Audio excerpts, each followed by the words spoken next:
Did you take the money out? You got paid, right? Why do you ask it like it's such an obvious thing? Even over the past 5 years, when I've handed you money, you haven't once said thank you. If you're working full time and still living at home, it's only fair that you contribute. You should feel grateful for the way we raised you. I understand, Mom. But what's going on? You seem unusually confrontational today. Is something bothering you? She's acting strange, complaining that I haven't thanked her even when she gives me money. Did she really just say that? You were able to go to university because we raised you. Contributing financially is how you pay back your parents. It's your responsibility as the eldest daughter. I get that I should help out since I live here. But aren't I also supporting all three of you who aren't working? I do work, just not full-time like you. Are you saying part-time work doesn't count as work? So basically you want to spend everything you earn on yourself and not support your parents. What do you think of us? If you won't contribute, you can't stay here. Pack up and leave.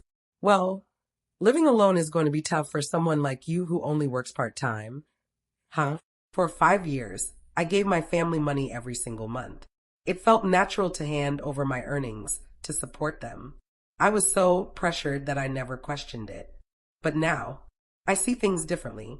I finally realized that what I was living through wasn't right. Fine, I'll leave the house. Once I'm gone, they'll lose the support they always took for granted. They'll regret it. Sure enough, a month later, my phone rang. My name is Bridget.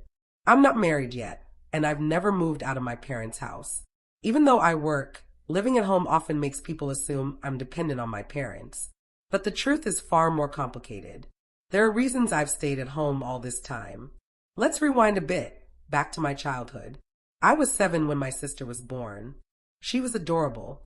She's your sister, Bridget. Be nice to her.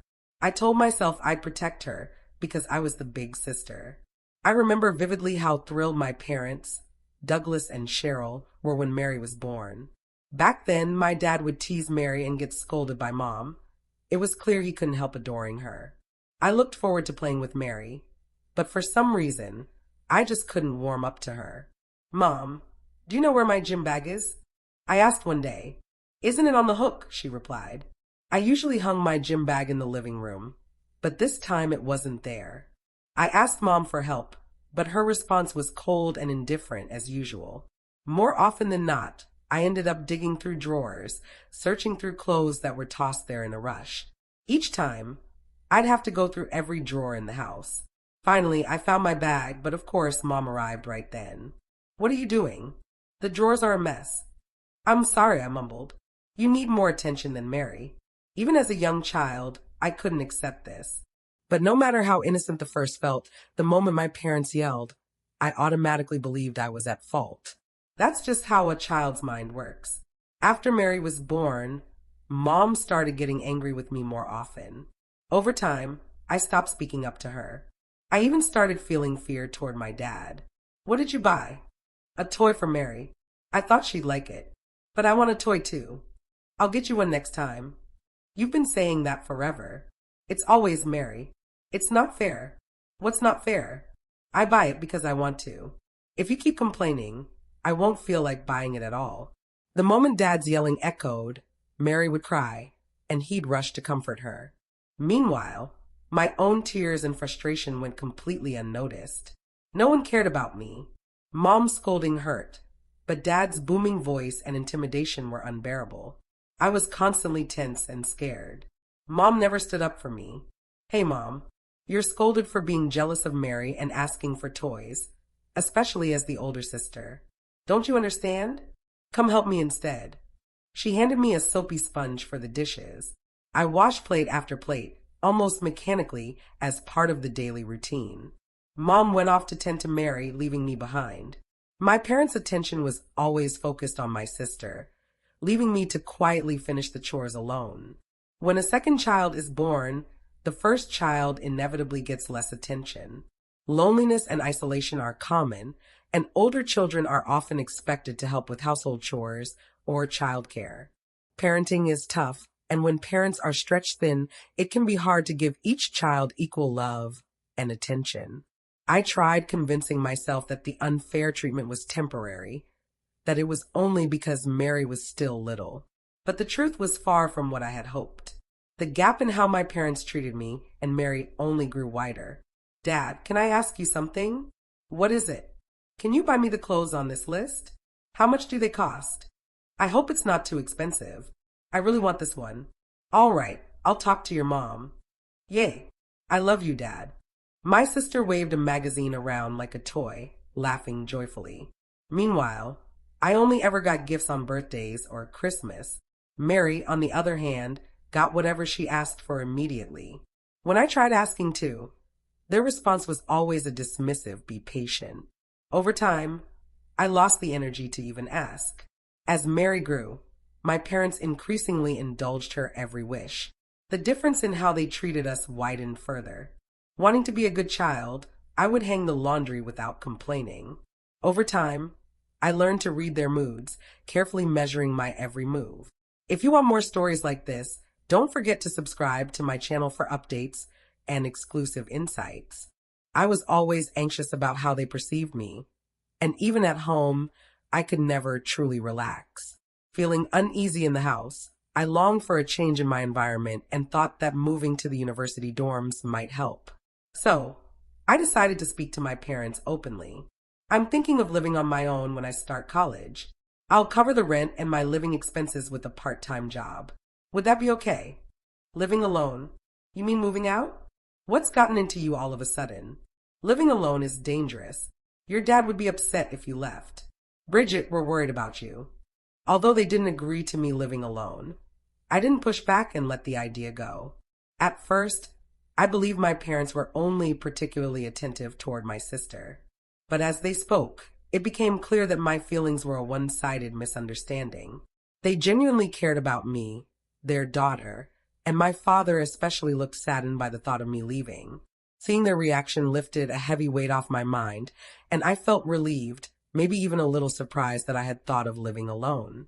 I noticed a shift in their behavior after that conversation. My mother eased up on assigning me chores, and my father began to show more concern for me. Finally, I didn't feel constantly worried about their moods. But the start of university life brought the same routine I had at home. What's for breakfast today? I've been up all night and haven't made it yet. You haven't made it yet? What time do you think it is? Don't neglect your chores just because you're going to university. Remember, you have to work to pay for your tuition. Good morning, sis. Is breakfast ready yet? I'll make it quickly. Please wait a little longer. Rushing. I grabbed the hot toast straight from the toaster and put it on a plate. No matter how busy I was, no one helped until I got breakfast on the table. They sat on the sofa, watching TV, barely moving. And my responsibilities didn't stop at breakfast. Dinner, cleaning, laundry, I handled it all. I had once thought that my parents' concern meant they supported me living alone. But I soon realized that was a misunderstanding. As graduation approached, I made up my mind again. Dad, Mom, I need you to listen. After I graduate, I want to live alone. Why do you want to live alone? Why not stay here until you get married? After all the effort we put into sending you to university, you want to leave as soon as you graduate? Don't trample on our feelings. Are you planning to abandon us? I knew my parents would resist because they'd lose my help with chores, but this time I was determined to follow through, no matter what. Yet when they cried and begged me not to go, showing a side I had never seen, I couldn't bear it and gave up again. That moment could have changed my life, but because I didn't push to live alone, life became harder. After university, I got a sales job at an insurance company. Long days from early morning till late night kept me constantly busy. Yet my household duties remained unchanged. And now, earning my own income, my family began asking for anything they wanted. It's almost your first payday. What should we have you buy? I've got my eye on something too, big sis. Family discussions revolved around how to spend my paycheck, and I felt invisible as they chatted happily. After 3 months, their requests became demands, and I couldn't bring myself to refuse. Even my younger sister Mary had power over me. In this household, it seemed my parents and sister ranked above, and I was the only one below. At first, the amounts they asked for were small, but over time, the requests grew. I handed over my paycheck each month, and my mother took it as casually as if she were picking up a remote. As a new employee earning $2,500, I ended up giving most of it to my family. Only about $200 was left for me, which barely covered any personal expenses. I couldn't go out with friends or visit the salon. My life was just work and home, weekends included. At work, my lack of self-care led to rumors. People assumed I was struggling financially or being deceived by a man. Unable to explain the truth, I had to ignore it. 5 years flew by, and I turned 28. I hadn't been idle, small efforts were made, but still, I couldn't assert myself. Can I reduce the money I give you a bit? No way. What are you saying? My father's anger hit me like a physical force. Only when he walked away did I realize I'd been holding my breath and finally exhaled in relief. Over the years, whenever I hesitated, my parents used every tactic to pressure me. 5 years in, my salary reached $3,000, a decent amount compared to peers. But since I gave almost all of it to my family, I still had only $200 for myself. Meanwhile, my parents, retired and working part-time, lived comfortably while I worked tirelessly. Returning home, I often found them enjoying sweets. To outsiders, their lifestyle seemed normal, but surviving on $200, their indulgence felt extravagant. What's that? Pudding. There's some in the fridge for you too. My sister would grab it before I could, happily sharing it with our parents. At 21, she worked part-time like them, relying on my income indirectly. Though it may sound strange to others, I had been conditioned all my life to adapt to their moods, and I had no idea how to escape. I lived each day feeling resigned, believing my life would always revolve around my family. In the midst of all this, a pivotal moment in my life arrived unexpectedly. The company had decided to bring in a counselor as part of an effort to make the workplace more comfortable for employees. But, as with anything new, people were hesitant.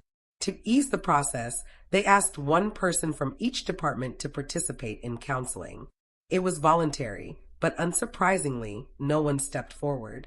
No one wanted to spend work time on something they didn't see as essential. Unwanted tasks always seemed to land on me. With my plain appearance and my inability to refuse, I inevitably became the default choice. I sighed inwardly, then slowly raised my hand, signaling I would go.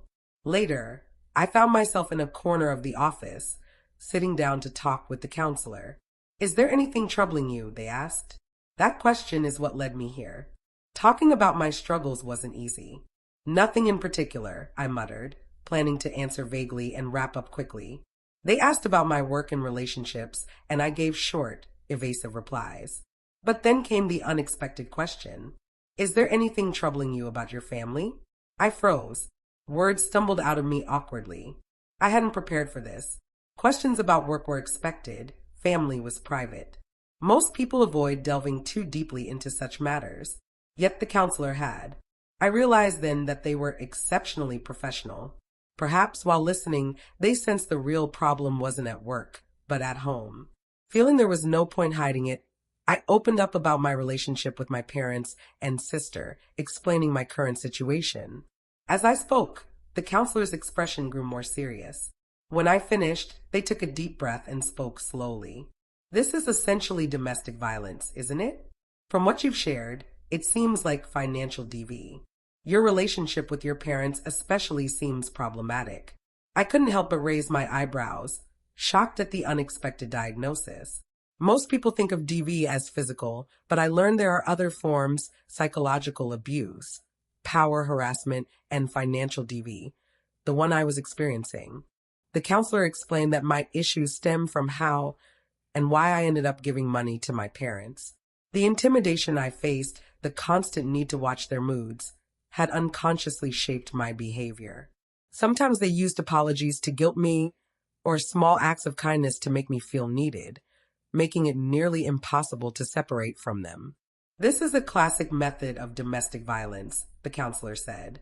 "Your family is controlling you mentally, making it hard to break free." I admitted I sometimes wondered if I was exaggerating my struggles. "You've lost objectivity about your situation," they replied. Then, Scribbling something on paper, they gave me advice I hadn't considered. Don't focus on changing the situation immediately. Start by valuing your own feelings above your family's. I had never thought of prioritizing myself. Even after the session ended, my emotions remained tangled. On the train home, I caught my reflection in the window. Messy hair, wrinkled clothes, a face poorly made up. I looked terrible. The sight sparked a desire to take better care of myself. But financially, I barely had enough for myself, let alone to maintain an appearance.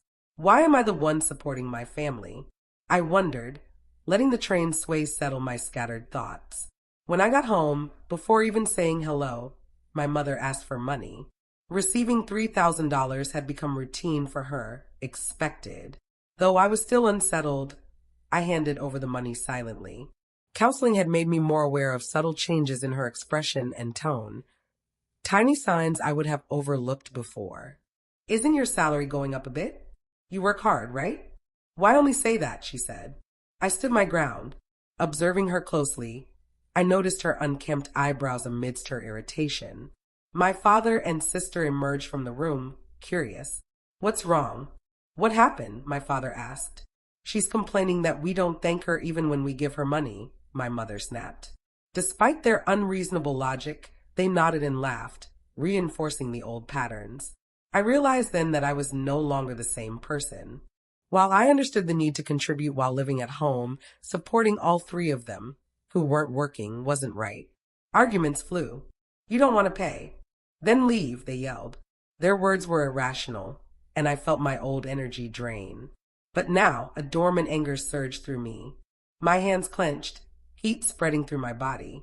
The cloudiness in my mind lifted. Why should I support my family like this? Why endure such treatment?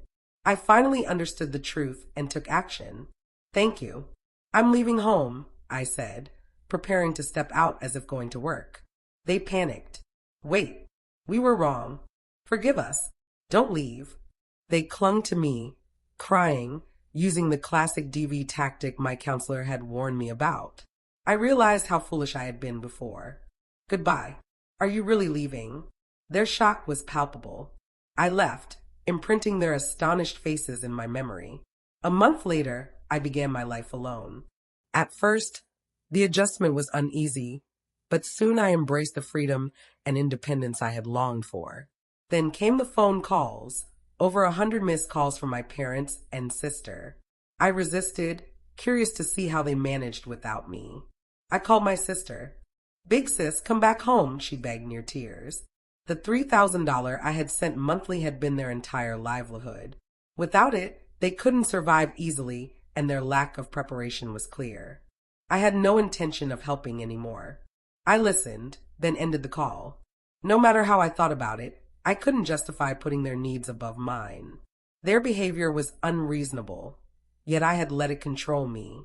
This experience made me realize how psychological control and domination can deeply impact a person's mind and emotions. Now, free from their influence, I'm living peacefully, building a life on my own terms. My feelings come first, and for the first time, I am truly happy. Tomorrow, I plan to spend my day off shopping for things I genuinely enjoy. And if you're watching this story, don't forget to subscribe to my channel for more real-life stories about overcoming challenges and taking control of your life.